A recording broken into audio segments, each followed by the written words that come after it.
Hello friends, ఈరోజు మనము రాయలసీమ ముగ్గాని ఎలా చేయాలో నేర్చుకుందాము. ముందుగా దీనికి కావలసిన పదార్థాలు 2 ఉల్లిపాయలు, ఒక 3 పచ్చిమిర్చి, అలాగే కొద్దిగా కరివేపాకు, అలాగే పుట్నాల పప్పు ఉంటుంది కదండి, అది కూడా కావాలి. తాలింపు కోసం ఎండుమిర్చి, ఆవాలు, మినపప్పు, కొద్దిగా జీలకర్ర వేసుకోవాలి. ముందుగా ఒక బాండి కానీ ఒక ఇలా బౌల్ కానీ తీసుకుని దానిలో ఒక 2-3 చెంచాల నూనె వేసుకుని దానిలో తాలింపు గింజల్ని బాగా వేయించుకుని కరివేపాకు కూడా వేసుకోవాలి సువాసన కోసము.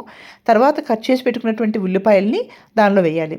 సో ఉల్లిపాయలు గోల్డెన్ కలర్కి వచ్చిన తర్వాత దానిలో మనము కట్ చేసి పెట్టుకున్న 2-3 టమోటాలని కూడా వేసుకుని మనము అది బాగా మెత్తపడే వరకు మూత పెట్టి ఉంచాలి. ఈలోపు ఆ కూర మెత్తపడే లోపల మనము పుట్నాల పప్పుని పౌడర్ చేసుకోవాలి.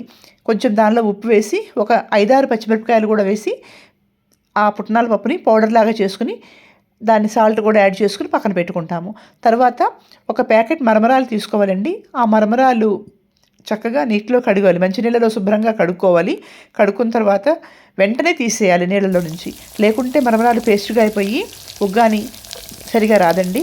కాబట్టి వెంటనే జస్ట్ అలా కడగడము తీసేయడము లాగా చేసేయాలి. ఆ తర్వాత ఒక పెద్ద బాండీలాగా ఒక బేసిన్ లాగా తీసుకుని దానిలో ఈ మరమరాలన్నీ వేసుకుని మనం చేసి పెట్టుకున్నటువంటి టమోటా ఆనియన్ ఫ్రై లాగా చేసాం కదండి, దాన్ని ఈ మరమరాల్లో యాడ్ చేసుకోవాలి. ఫైనల్గా ఆల్రెడీ మనము పౌడర్ లాగా చేసి పెట్టుకున్నటువంటి పుట్నాల పప్పు, పచ్చిమిర్చి దాన్ని మనం దీనిలో కలుపుకోవాలండి. ఇప్పుడు దీన్ని మనం ప్లేట్స్లో పెట్టుకుని తీసుకుని తింటే మీరు తిన్న కొద్దీ ఇంకా తినాలనిపించేటువంటి అద్భుతమైన రుచిగల ఉగ్గాని చాలా చాలా బాగుంటుంది. కావాలంటే మీరు చూడండి, దీనికి రాయలసీమలో అయితే కాంబినేషన్గా పచ్చిమిరపకాయ బజ్జీ ఇస్తారండి, అది ఇంకా అద్భుతంగా ఉంటుంది. కాకపోతే పచ్చిమిరపకాయ బజ్జీ చేయాలంటే అదొక పెద్ద ప్రాసెస్, నేనైతే చేయట్లేదు. ఇలా రాయలసీమ ఉగ్గానిని మనము ఎప్పుడు కావాలంటే అప్పుడు పిల్లలకి చేసి పెట్టచ్చు. నాకైతే ఇది చాలా చాలా ఇష్టము. నేను రాయలసీమలో ఉన్నప్పుడు ఇది నేర్చుకున్నాను, తిన్నాను చాలాసార్లు.